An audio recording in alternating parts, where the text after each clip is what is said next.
Bapak Ibu sekalian, saya pengen cerita.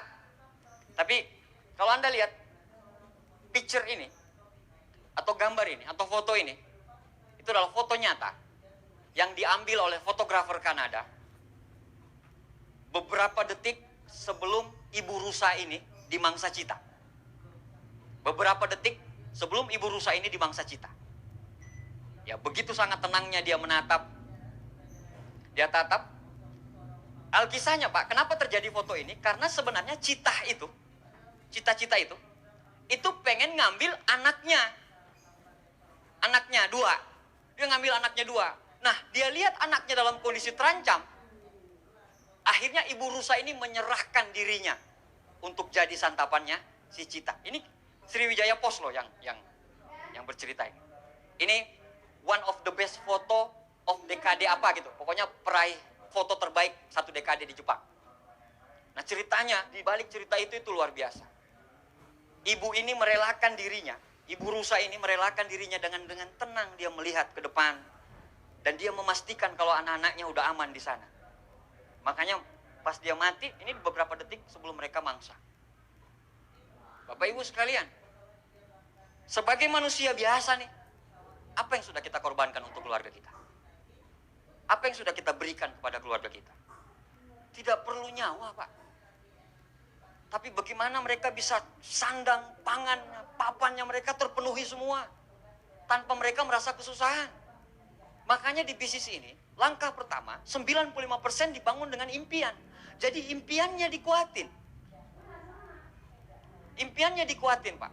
Kalau impian Anda kuat, luar biasa. Insya Allah, Pak.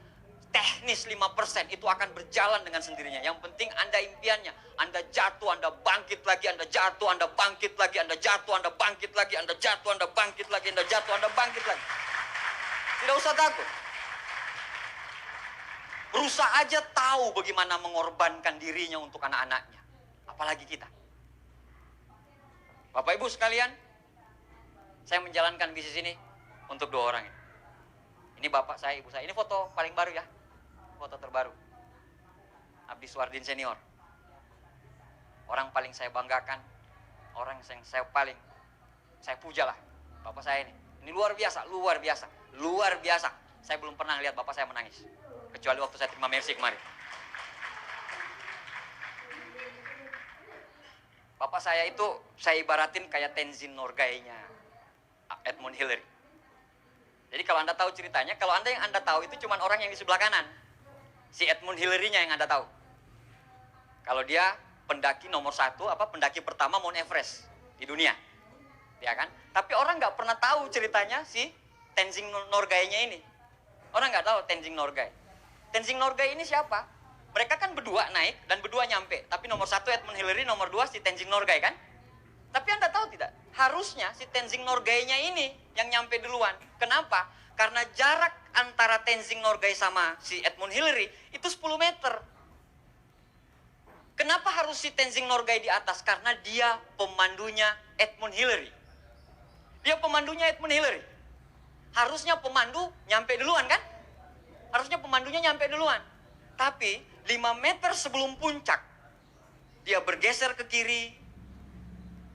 Dan dia persilakan Edmund Hillary untuk mengambil puncak duluan. Pas mereka turun, Pak. Pas mereka turun ke bawah, ditanyain. Semua ngerubutin si siapa? Edmund Hillary. Hanya satu wartawan yang wawancarai si Tenzin Norgay. Dia bilang kayak gini. Bapak pemandunya kan? Iya. Harusnya kan Bapak yang duluan, bukan si Edmund Hillary. Dia bilang, iya, memang benar. Tapi 5 meter sebelum finish, sebelum puncak, saya bergeser ke kiri untuk mempersilahkan Edmund Hillary menginjakkan kakinya pertama kali di Mount Everest. Kenapa bisa Bapak lakukan itu? Dia bilang, itu impiannya Edmund Hillary. Impian saya adalah mengantarkan Edmund Hillary untuk sampai ke puncak.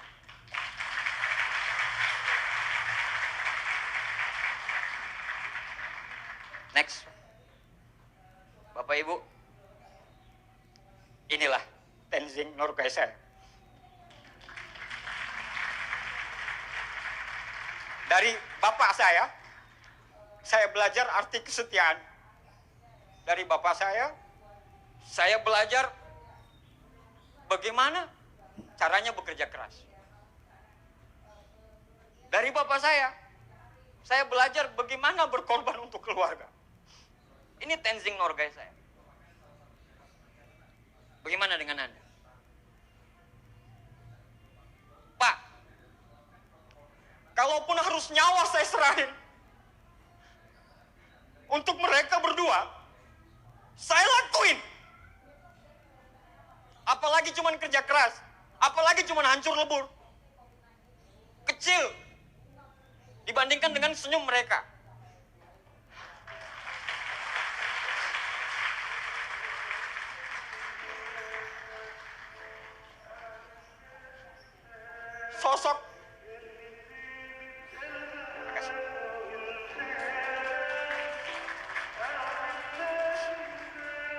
Sosok yang paling saya kagumi di dunia, sosok yang berkacamata itu, Pak.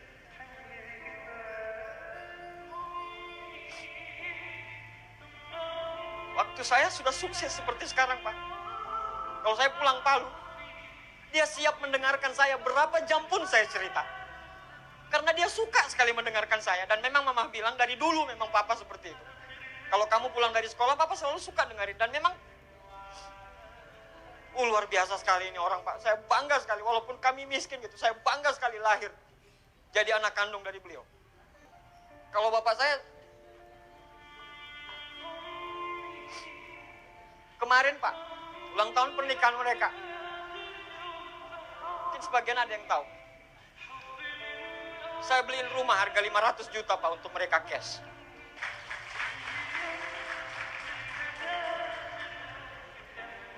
Sekarang rumahnya orang tua saya alhamdulillah sudah 2.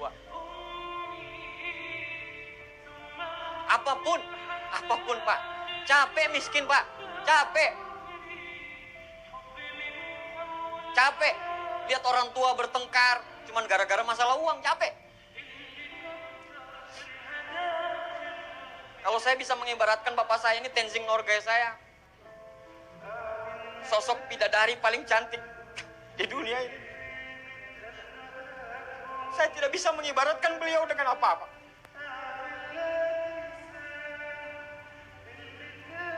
Berapa kali mujizat terjadi di bisnis saya.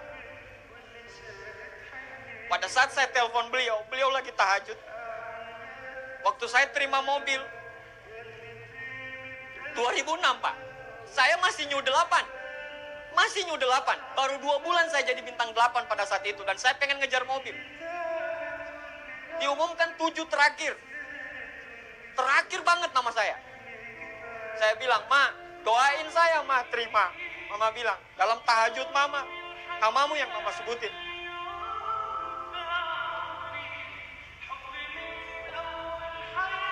Waktu terima villa juga. Impossible habis Wardin mau dapat. Saya bilang, enggak, saya sudah tahu resepnya kok. Doa Mama kok. Saya bilang, Ma, doain saya secara spesifik. Capek kita dinotor orang terus. Jadi 2 orang ini, Pak, di mata saya, kenapa saya begitu sangat berapi-api? Karena 2 orang ini. Pak, saya agak melankolis ya kalau cerita mengenai orang tua. Ini sering sekali seminar saya bawa-bawa kemana-mana.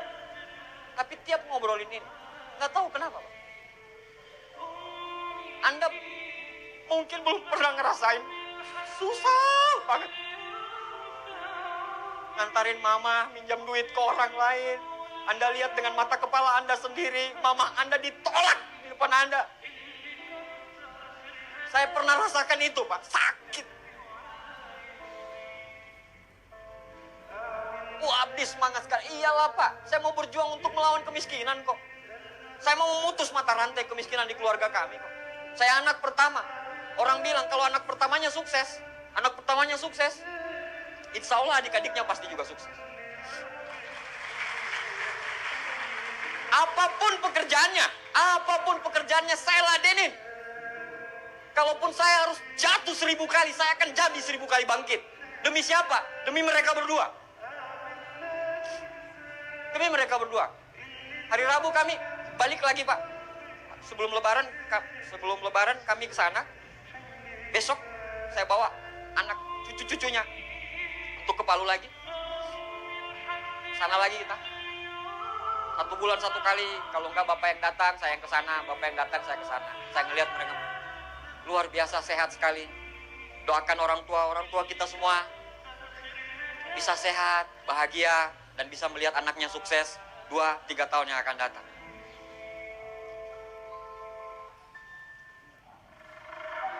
Keluarga kecil saya. Saya nggak ambil foto resmi ya. Saya ambilnya dari foto handphone. Karena bagi saya handphone foto ini, mata mereka berbicara. Kalau mereka bahagia punya saya. Mereka bahagia banget punya saya. Itu anak saya yang paling kecil tuh. Oh udah, luar biasa. Saya pengen memberikan yang terbaik untuk keluarga-keluarga, untuk orang ini. Untuk perempuan yang di atas tuh. Itu perempuan yang dampingin saya dari awal. Luar biasa, Pak. Hebat. Tangan besi. Ngatur keuangannya luar biasa. Orang lain goyang bisnisnya, kami enggak. Karena memang manajemen keuangannya kuat, Pak. Saya kalau enggak didampingin bidadari cantik itu, entah tahu jadi apa bisnis saya. Saya bersyukur banget. Saya adalah orang yang beruntung. Dipertemukan, lahir dari rahim seorang bidadari yang tercantik di dunia, yaitu mama saya. Belajar tentang perjuangan dari seorang yang kuat banget, yaitu bapak saya. Dan diberikan pendamping seorang perempuan yang benar-benar menerima saya. Bukan saya, tapi menerima semua saya. Untuk mereka kita berjuang. Bagaimana dengan Anda semuanya? Coba Anda bayangkan kalau foto ini diganti dengan foto anak Anda. Foto orang tua Anda, foto bapak Anda, foto ibu Anda. Ya, mungkin Anda bilang, MLM, nah, pekerjaan apa? Tapi kalau sudah bicara gini, Pak, apapun pekerjaanmu, Pak, Anda harus tetap bahagiakan mereka. Anda harus tetap bahagiakan mereka semuanya. Itu yang cowok tuh, keinginannya cuma satu pas ditanyain gurunya kemarin. Tanyain miss-nya, mau jadi apa? Saya mau jadi orang MLM Tiansi. Kayak Abah. Bisa keliling dunia.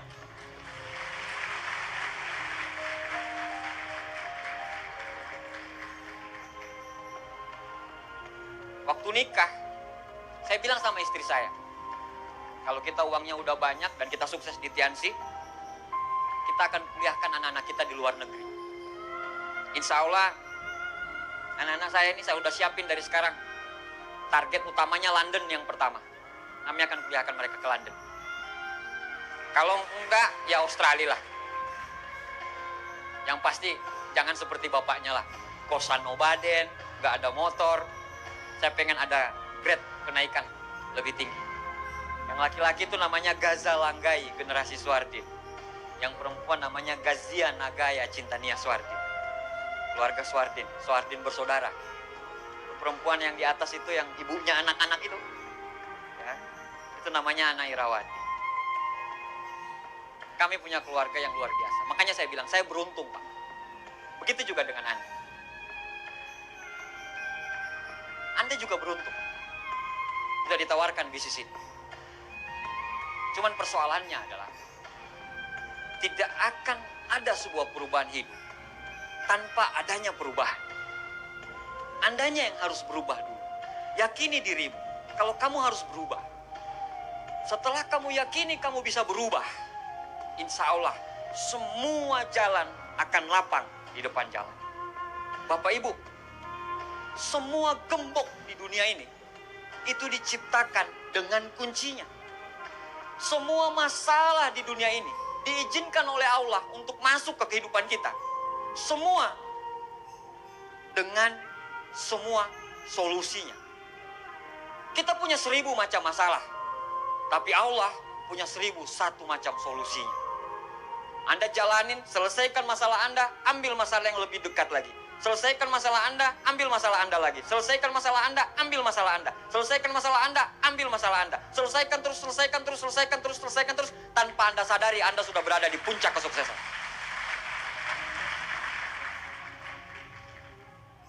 Allah Subhanahu wa Ta'ala tidak pernah menjanjikan langit itu selalu biru, bunga itu selalu mekar, dan mentari selalu bersinar. Tapi ketahuilah bahwa Allah selalu memberikan pelangi di setiap badai, senyum di setiap tetes air mata, berkah di setiap cobaan, dan jawaban di setiap doa. Bapak Ibu sekalian, tidak ada kemenangan tanpa pengorbanan.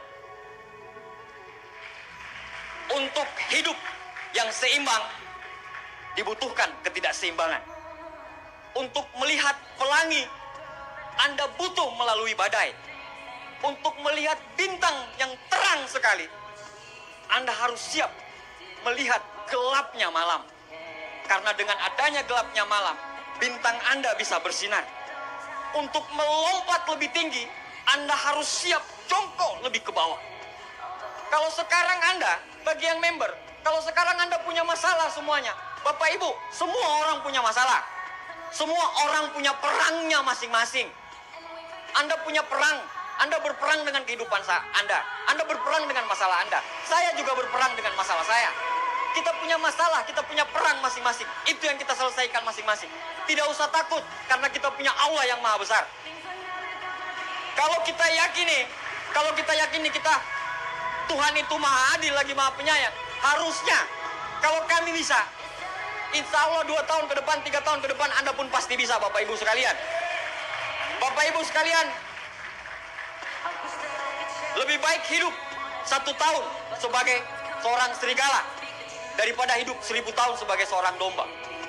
Lebih baik hidup 1 tahun sebagai seorang pemenang daripada hidup 1000 tahun sebagai seorang pecundang. Bagi Anda yang member, yang datang jauh-jauh dari kota-kota mana, perjalanan panjang, kadang hutan dan segala macam, Allah lihat perjuangan Anda. Allah tahu Anda berjuang. Allah tahu Anda berjuang. Tidak usah takut. Allah maha adil. Tuhan maha adil. Tuhan tahu siapa yang berjuang. Tuhan tahu Anda dari mana. Dan Tuhan tahu bagaimana usaha Anda semuanya. Anda nggak usah takut. Anda teruskan. Anda jatuh. Anda bangkit. Anda jatuh. Anda bangkit. 1 kali jatuh, 1000 kali bangkit. 1 kali jatuh, 1000 kali bangkit. 1 kali jatuh, 1000 kali bangkit. 1 kali jatuh,